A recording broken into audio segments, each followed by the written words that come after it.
friends, today we are going to do class 10th one short revision of all the important questions of chapters of Hindi जो boards में 99.9% आएंगे।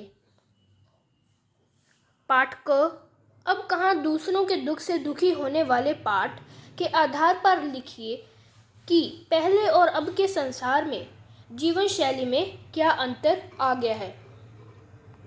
Friends, पहले हम सभी questions को read कर लेंगे, उसके बाद इन सभी के आंसर्स भी डिस्कस करेंगे।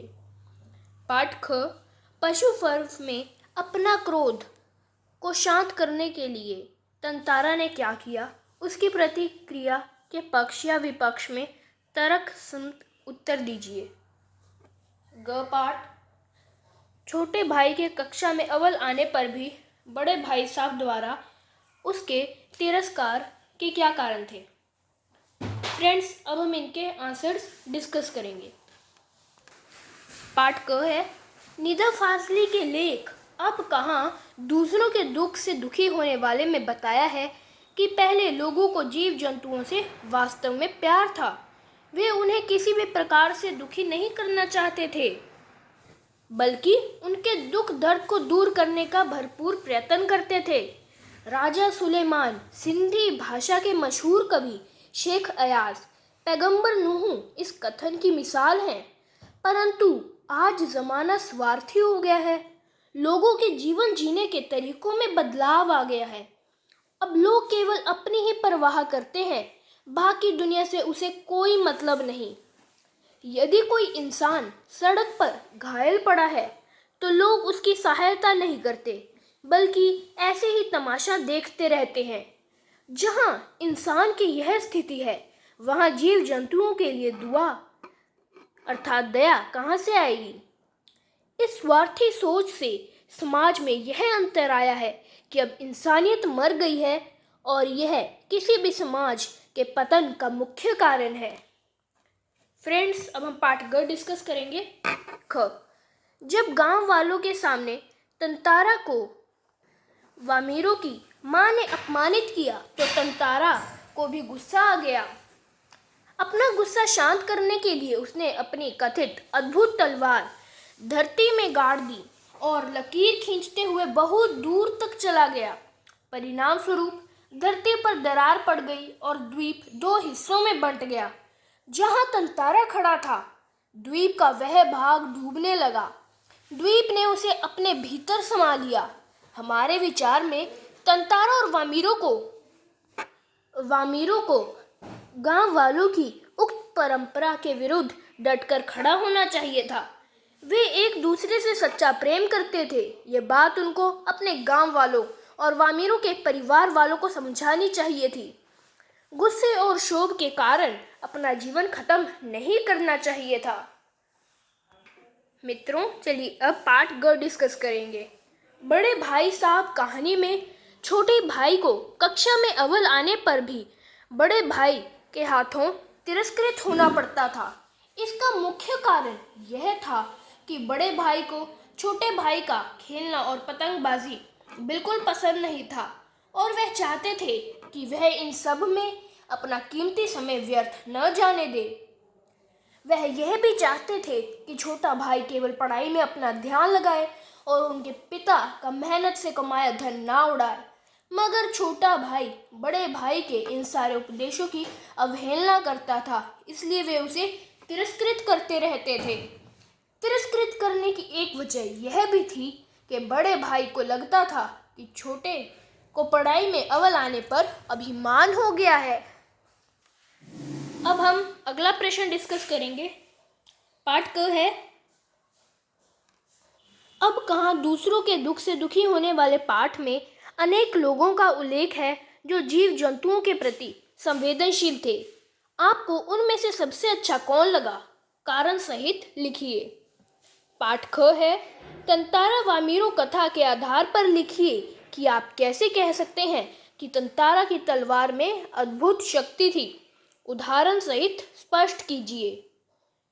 ग पाठ, बड़े भाई साहब पाठ के संदर्भ में लिखिए कि तात्कालिक शिक्षा व्यवस्था में बड़े भाई साहब को क्या क्या कमियां दिखाई देती थी। तो आइए दोस्तों, अब हम इसके उत्तर डिस्कस करेंगे। पाठ क। अब कहाँ दूसरों के दुख से दुखी होने वाले पाठ में मशहूर शायर निदा फाजली ने दूसरों के दुख में दुखी होने वाले अनेक लोगों का उल्लेख किया है। इनमें सुलेमान राजा, नूह नामक पैगंबर, सिंधी भाषा के कवि शेख अयाज और शायर की माँ का उल्लेख है।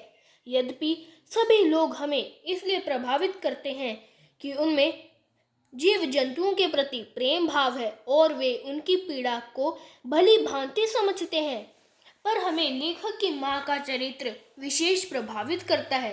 उनके अनुसार सूरज ढलने के बाद न तो पेड़ों से पत्ते तोड़े जाएं और न ही पक्षियों को परेशान किया जाए।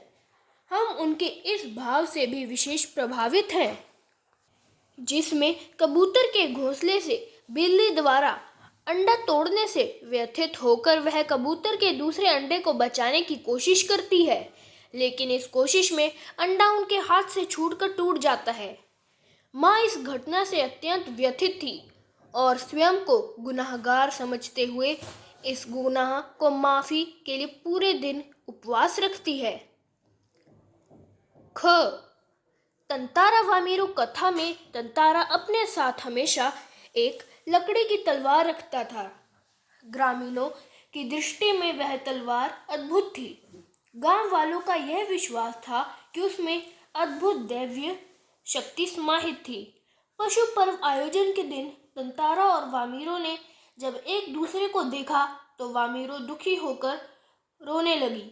वामीरो की माँ दोनों को साथ देखकर बहुत क्रोधित हुई और उसने तंतारा को बहुत अपमान किया। सबके सामने हुए इस अपमान के कारण क्रोध में आकर तंतारा ने अपनी तलवार निकालकर उसे पूरी ताकत से धरती के सीने में घोंप दिया। वह तलवार की एक लकीर खींचता हुआ दूर तक चला गया।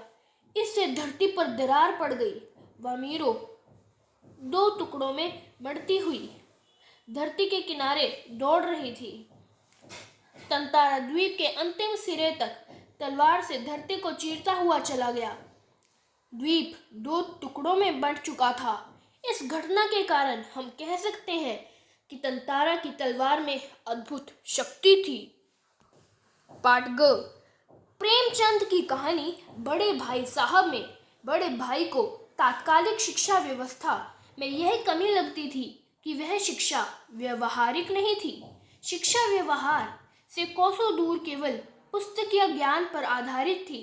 बड़े भाई साहब जीवन के अनुभव को पुस्तकीय ज्ञान से बेहतर मानते थे। उनका मानना था कि केवल पुस्तकें पढ़ लेने और इम्तिहान पास करने से जीवन की समझ नहीं आती।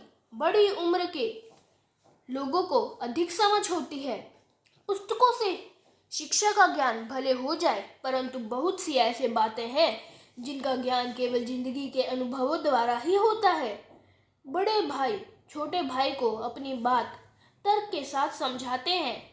एक स्थान पर वह कहते हैं, दैफ ना करे, कभी घर में कोई गंभीर बीमार पड़ जाए तब किताबी ज्ञान कुछ काम में नहीं आएगा, तब जिंदगी का अनुभव ही काम आएगा।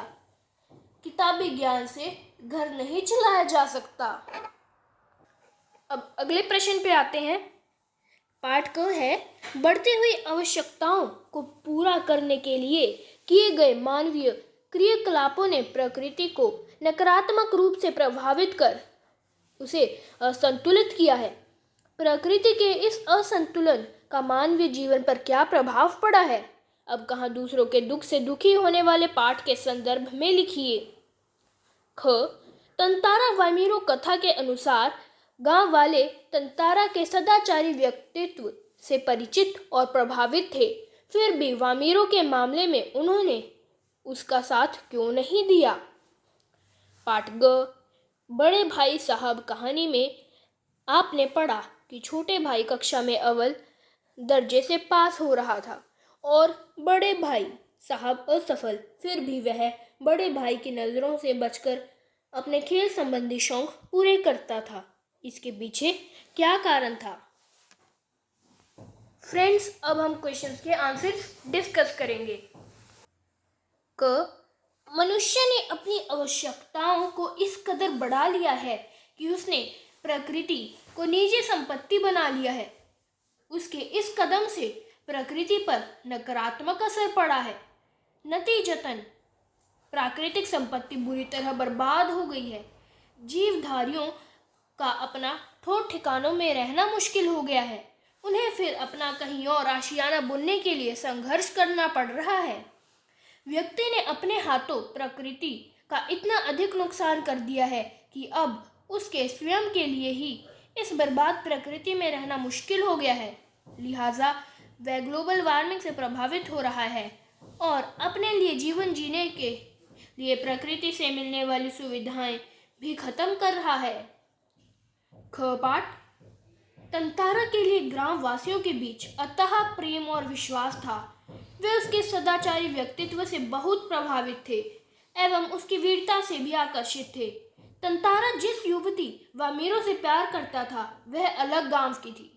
दोनों परस्पर विवाह करना चाहते थे, मगर उनके गांव वाले इस विवाह संबंध के विरुद्ध थे, क्योंकि उनके गांव की परंपरा के अनुसार से दूसरे गांव के युवक युवती से विवाह संबंध नहीं हो सकता था।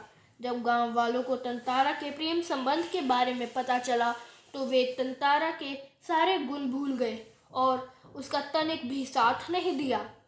गांव वालों को अपनी परंपरा से इतना प्यार था कि उन्होंने तंतारा को कुर्बान होने दिया, लेकिन तंतारा और वामीरो के इस बलिदान ने गांव की उक्त परंपरा को ध्वस्त कर दिया और उसके बाद से विभिन्न गांवों में आपसी विवाह संबंध होने लगे।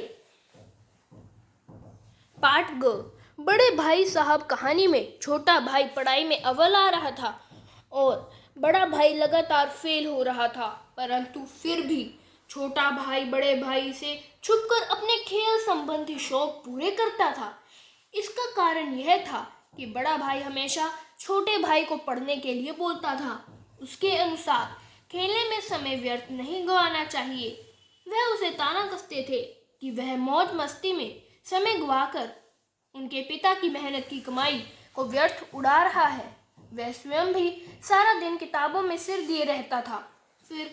परंतु इस सब के बावजूद भी छोटा भाई पढ़ाई में अव्वल रहता और बड़ा भाई असफल। छोटा भाई यह नहीं चाहता था कि वह अपने बड़े भाई के सामने खेलने अथवा मौज मस्ती के लिए जाए और उनको यह सब बुरा लगे। उसे लगता था कि यदि वह उनके सामने ही बाहर खेलने गया तो उनको यह लगेगा कि वह उसका कहना नहीं मानता। वास्तव में वह अपने बड़े भाई से बहुत प्यार करता था और बड़े भाई की बहुत इज्जत करता था, इसलिए वह उसका हृदय नहीं दुखाना चाहता था। दोस्तों, इस शॉर्ट रिवीजन में हमने केवल कहानियों के प्रश्न उत्तर डिस्कस करे। सारे हमने लिट पार्ट के इम्पोर्टेंट क्वेश्चन डिस्कस कर लिए हैं। सिर्फ चैप्टर्स के, हिंदी की पोएम्स के सभी इम्पोर्टेंट क्वेश्चंस हम नेक्स्ट वीडियो में डिस्कस करेंगे। Thank you.